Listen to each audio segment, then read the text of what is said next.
असल में स्टूडेंट्स, अगर आप 2026 में यूके स्टूडेंट वीज़ा का प्लान कर रहे हैं तो ये वीडियो बहुत इंपॉर्टेंट है आप स्टूडेंट्स के लिए। आज की वीडियो में डिस्कस करूँगा क्या माई इनटेक सेफ है, सितंबर इनटेक में कंपटीशन कितना टफ होगा, ऑफर लेटर्स डिले क्यों हो रहे हैं, कैश रिवोक होने की रियल वजह क्या हो सकती है, डिमांडेड रूल्स कितने स्ट्रिक्ट हो गए हैं, स्कॉलरशिप का बेस्ट टाइम क्या होगा। आज की इस वीडियो में मैं आपको प्रॉपर स्ट्रेटजी बताऊंगा अगर आप 2026 में स्टिल यूके का आ जाते हैं। आज की वीडियो मिस मत कीजिएगा। इस वीडियो के अंदर बहुत सारे आपको टिप्स मिलने वाले हैं जो बाकी कंसल्टेंट्स आपको नहीं देंगे।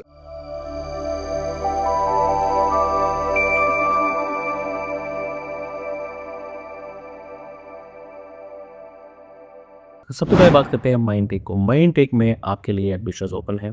माइंड टेक की बहुत सारी यूनिवर्सिटीज़ ओपन है जो कि आपको एडमिशन्स दे रही हैं। दूसरी कोर्सेज आपके लिए अवेलेबल हैं। जो स्पीक कोर्स पे हम समझ चाहते हैं वो आपको कोर्स मिल जाएंगे। हाँ, सितंबर इनटेक के मुकाबले में कोर्सेज की जो लिस्ट होती है वो कम होती है, बट आपको कोर्सेज मिल जाते हैं। तीसरा, सितंबर के मुकाबले में कंपटीशन बहुत लो होता है। आप चाहिए सितंबर की बजाय माइंड टेक को चूज़ करना एक बेस्ट ऑप्शन आप स्टूडेंट्स के लिए है। चौथा, स्मूथ प्रोसेसिंग चल रही है इस टाइम वीज़ा की, जिसमें कोई भी किस्म की प्रॉब्लम नहीं है। गुड न्यूज़ के साथ साथ आपके यहाँ पे थोड़े से चैलेंजेस भी आपको फेस करना पड़ेंगे।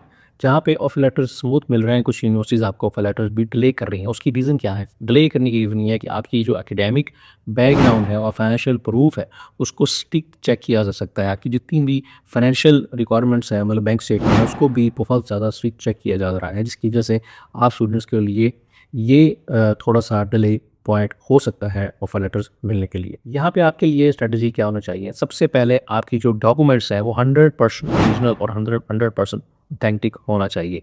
मैं आपको बता दूं 2026 के बाद 2027 में मे बी यूके भी अटेस्टेशन इम्पोज कर दे स्टूडेंट्स को, क्योंकि बहुत सारी बोगस डॉक्यूमेंट्स ऑलरेडी यूके के पास जा चुके हैं। दूसरा, आपकी जो एप्लीकेशन है वो आपको अर्ली अप्लाई करना पड़ेगा। अर्ली अप्लाई करने से होगा कि आपका कंपटीशन लो होगा और आपको जो ऑफर लेटर्स का कोटा है वो टाइम से आपको मिल जाएगा। और तीसरी बहुत इंपॉर्टेंट बात, आप अपनी ईमेल को अपने एजेंट जिसके भी साथ आपने अटैच होकर ऑफर लेटर अप्लाई किया है उसके साथ आप कॉन्टैक्ट बनाए रखिए और कंफर्मेशन लेते रहें कि आपको ऑफर लेटर मिला है या नहीं।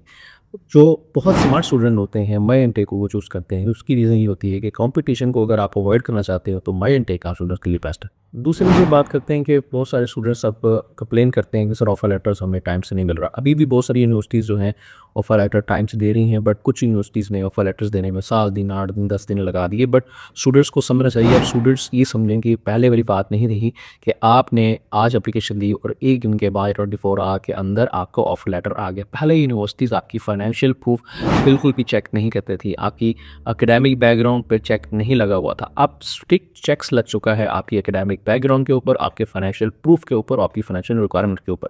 सो जहाँ पे एक्स्ट्रा चेक्स आएंगे डेफिनेटली वहाँ पे डिले होता है। इसका बिल्कुल भी ये मतलब नहीं है कि आपको ऑफर लेटर नहीं मिलेगा। बहुत सारे स्टूडेंट्स को मैं ऑफर लेटर दिया है माई इनटेक में, बट कुछ यूनिवर्सिटीज़ ने बहुत टाइम से दे दिया, कुछ यूनिवर्सिटीज़ ने कुछ डिले किया, जिसके साथ हमें जो है सितंबर इनटेक के लिए एक आइडिया होगा कि कौन सी यूनिवर्सिटी स्मूथ चल रही है, कौन सी यूनिवर्सिटी थोड़ा सा प्रॉब्लम कर रही है। डेफिनेटली यूनिवर्सिटीज़ ने अपने कोटा सिस्टम को थोड़ा सा इम्प्रूव किया है, बेहतर किया है और आपके लिए सिक्योरिटीज़ कुछ ज़्यादा लगा दी, चेक्स ज़्यादा लगा दी हैं ताकि वो अपना जो लाइसेंस है वो बचा सके।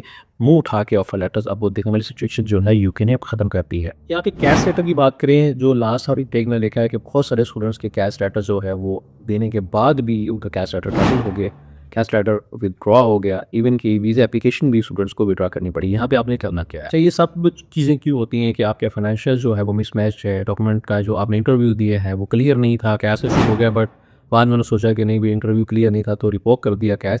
इस सारी सिचुएशन से बचने के लिए आपको सबसे पहले आप लोगों को यूनिवर्सिटी सेलेक्ट करनी पड़ेगी कि यूनिवर्सिटी कौन सी अच्छी है जो आपके लिए कैश में प्रॉब्लम ना हो। इस टाइम में बहुत सारी यूनिवर्सिटी जो अच्छी यूनिवर्सिटीज़ भी थी उन्होंने भी आपका कैश जो है रिवोक कर दिया। इन सारी चीज़ों को मद्देनजर रखते हुए आपको एक बेस्ट कंसल्टेंट के पास जाना पड़ेगा, जिनके पास अदरवाइज यूनिवर्सिटीज़ है वो आपको प्रॉपर गाइड करेंगे और यूनिवर्सिटी से आपको 100% कैश जनरेट करवा के देंगे। बट उसकी शर्त सिर्फ और सिर्फ एक ही है, 100% एकेडमिक, 100% आपका इंटरव्यू क्लियर होना चाहिए, 100% आपकी जो प्रोफाइल है वो जेन्युइन लगनी चाहिए, तभी ही आपको यूनिवर्सिटीज़ कैश देगी। क्योंकि कैश का कोटा बहुत लो है यूनिवर्सिटीज़ के पास। जो स्टूडेंट जेन्युइन होगा, जो स्टूडेंट जेन्युइन प्रेसिडेंट होगा, उनको ही यूनिवर्सिटीज़ कैश देगी। चौथे नंबर पर सितंबर इनटेक और कंपटीशन अलर्ट की बात करूंगा। सितंबर इनटेक सबसे बड़ा इनटेक होता है यूके में और इसका कंपटीशन बहुत ज़्यादा हाई होता है। यहाँ पे जितने भी जनरल स्टूडेंट्स हैं जिनकी CGP अच्छी है वो आपकी प्रायोरिटी ले जाते हैं। अब ये ऐसा होगा, पहले ये ऐसा नहीं था, अब ये ऐसा होगा। उसके साथ-साथ जिन स्टूडेंट्स के पास आइट्स आइट्स है, पीटी है, लैंग्वेज सर्ट है, उनकी प्रायोरिटी ज़्यादा हो जाती है।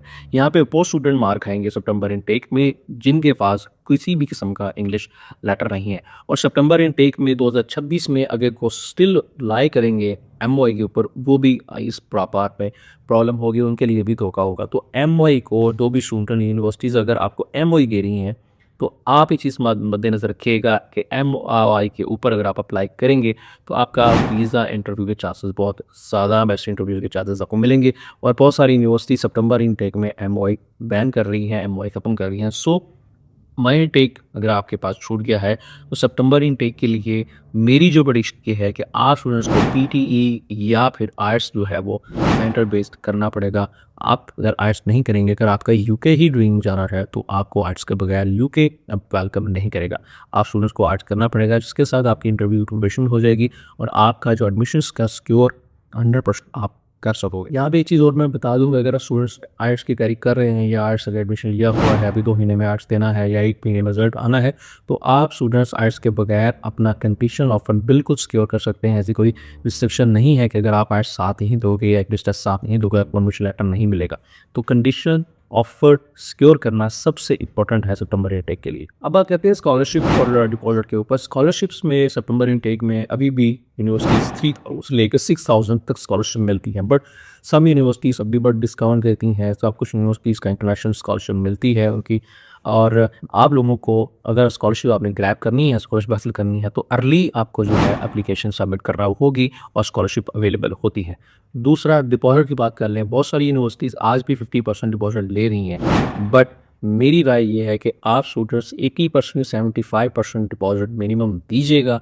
जो भी यूनिवर्सिटी आपको एडमिशन देगी, उसके साथ आपकी प्रोफाइल जो है वो काफ़ी हाई जो है प्रोफाइल बन जाती है और आपकी स्ट्रॉन्ग प्रोफाइल उसको कंसीडर किया जाता है जिस स्टूडेंट्स ने मैक्सिमम फीस पे की होती है। यहाँ पे बात करेंगे हम डिपेंडेंट रूल्स की। Dependent rules as you know सब लोग जानते हैं, डिपेंडेंट अलाउ है but only on PhD, MPhil और रिसर्च के प्रोग्राम्स में।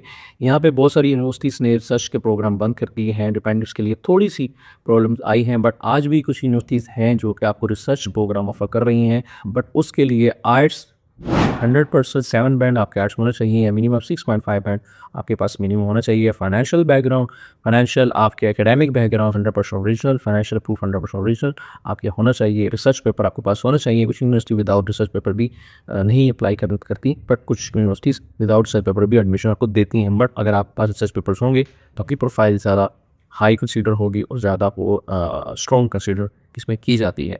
तो डिपेंडेंट अलाउ है, डिपेंडेंट का इशू कोई नहीं है। उसके बाद ग्रेजुएट रूट वीज़ा की बात करते हैं। As you know graduate visa 18 months का हो गया है 24 मंथ की बजाय, तो इस पर भी कोई बात करने की कोई ज़रूरत नहीं है।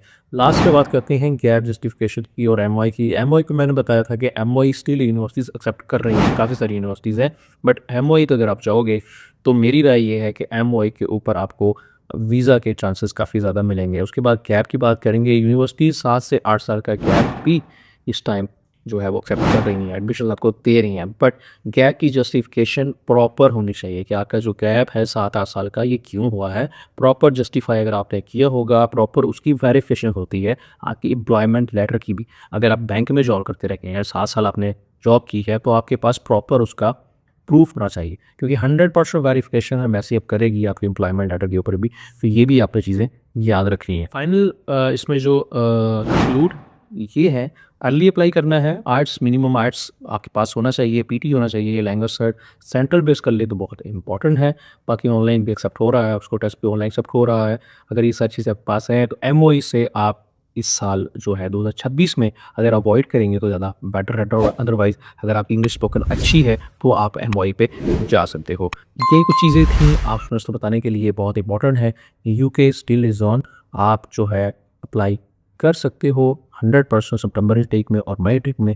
जो भी स्टूडेंट सितंबर और मई टेक में अप्लाई करना चाहता है, देखिए नमस्ते स्टडी फाइटर रेडी उनके साथ रब्ता कर सकता है। थैंक यू, अल्लाह हाफिज़।